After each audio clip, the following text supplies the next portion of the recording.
wabarakatuh. Halo teman-teman, Kami dari kelompok 1242. Dalam video ini, kami akan mempresentasikan PPT kami yang menjelaskan tentang Sinopsis, nilai-nilai, dan pandangan pengarang serta sudut pandang pengarang terhadap novel.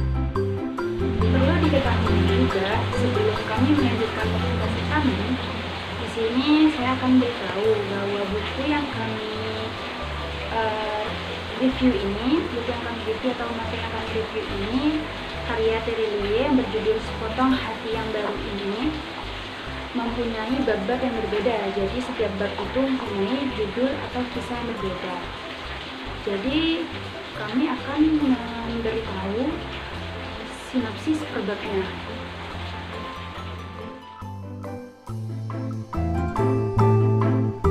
Yang pertama di sini saya akan menjelaskan tentang sinopsis bab 1 dan bab 2 pada buku Terelie yang berjudul Sepotong Hati Yang Baru. Pada bab 1, judul dari bab 1 ini yaitu Hicks Kupikir Itu Sungguhan.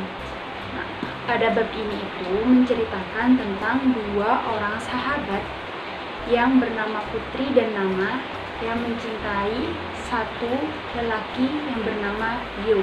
Jadi mereka berdua itu mencintai lelaki yang sama bernama Rio. Nah, awalnya itu si Putri asik mengumbar kedekatannya dengan Rio di dunia maya, bukan di dunia nyata.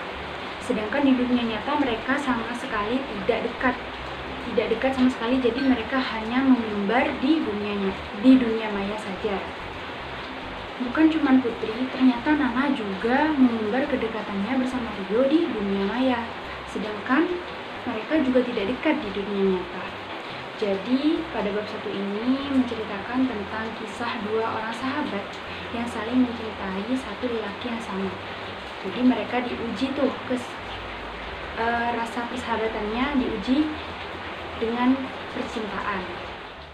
Lalu sinopsis yang kedua yang berjudul Kisah Cie-cie.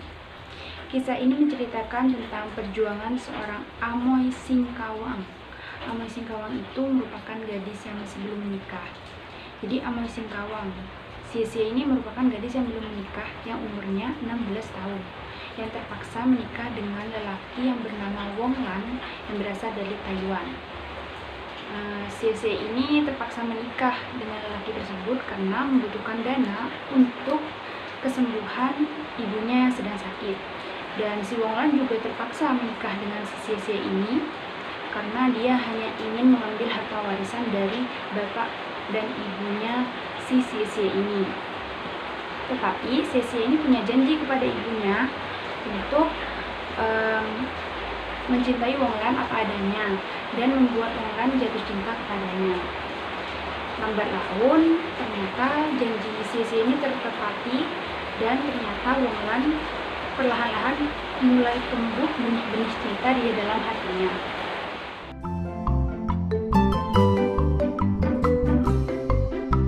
pada bab ketiga yang berjudul Sepotong Hati Yang Baru menceritakan tentang sepasang kekasih yang tidak dapat bersatu. Kisah cinta Alisa dan juga kekasihnya berawal sangat bahagia, sehingga mereka memutuskan untuk melanjutkan hubungan mereka ke jenjang yang lebih serius. Namun, 5 hari sebelum hari pernikahan berlangsung, Alisa memutuskan untuk pergi meninggalkan kekasihnya demi seorang lelaki yang jauh lebih tampan dan juga mapan. Namun, kisah cinta mereka hancur di tengah jalan, karena lelaki itu pergi meninggalkan Alisa. Alisa lekas menemui kekasihnya yang dulu dan mengatakan bahwa ia sangat menyesal dan mengajak untuk mengulang kisah cinta mereka lagi. Sebenarnya, kekasihnya yang dulu masih sangat mencintai Alisa, namun ia sadar bahwa cinta bukan sekedar soal memaafkan, cinta bukan sekedar soal menerima apa adanya, tetapi cinta adalah harga diri dan juga cinta adalah rasionalisme yang sempurna. Pada bab keempat yang berjudul Mimpi-Mimpi Sampai Engtai berkisah tentang cinta antara Sampai dan Engtai yang merupakan murid di biara Shaolin. Mereka dilatih kungfu, pembelajaran puisi, sebab akibat alam, kebijaksanaan, dan juga sebagainya. Engtai merupakan putri dari kerajaan terlarang yang rela menyamar menjadi laki-laki demi mendapatkan ilmu kungfunya. Hingga suatu ketika, sampai menyadari bahwa Engtai adalah perempuan yang sangat cantik, sampai mencintai Engtai dan juga sebaliknya. Hingga suatu ketika, ratu dari kerajaan terlarang memutuskan untuk menikahkan putrinya dengan putra mahkota dinasti Tang. Kesedihan itu teramat dalam di hati Sampe, apalagi pada saat Sampe tahu bahwa kekasih hatinya meninggal di pangkuannya dengan bersimbah darah. Engtai pergi untuk selama-lamanya akibat putra mahkota yang secara tega membunuh Engtai yang sedang hamil tua anak mereka. Hal itu disebabkan karena putra mahkota tidak tahan dengan kedekatan Sampe dan juga Engtai.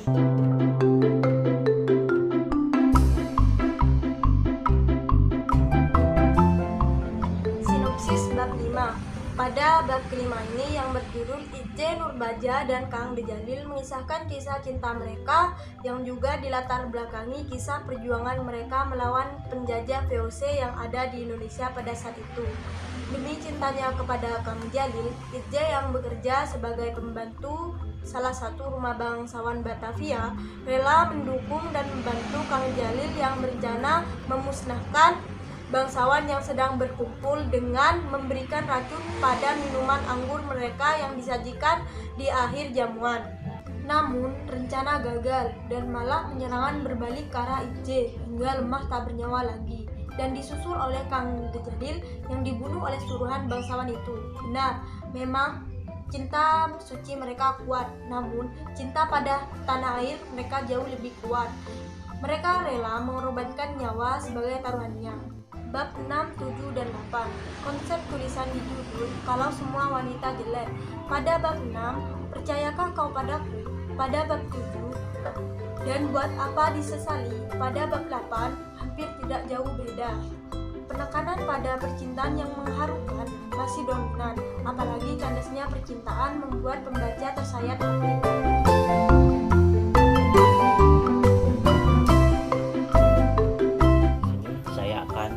Menjelaskan tentang nilai-nilai moral dalam cerpen dan sudut pandang pengarang dalam novel.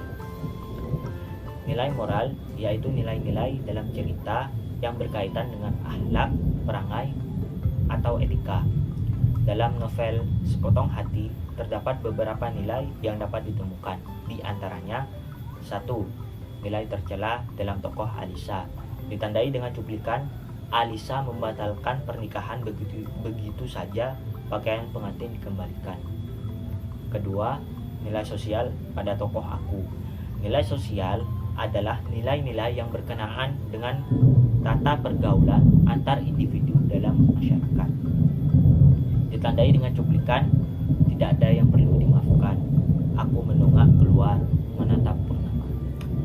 Sudut pandang pengarang dalam novel. Pengarang dalam novel Sepotong Hati menggunakan sudut pandang pertama sebagai pelaku utama, ditandai dengan kata aku. Aku menghela nafas perlahan, bertanya perlahan, berusaha memutus suasana canggung 5 menit terakhir.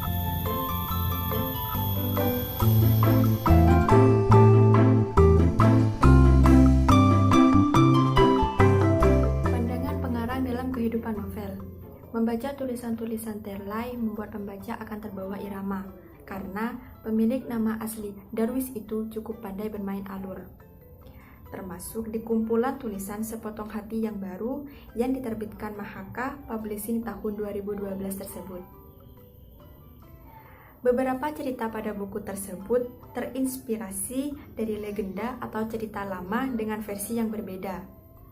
Semua cerita di buku ini fiksi, jadi asli hanyalah pengarang. Pengarang mempunyai pandangan tentang Sepotong Hati yang baru.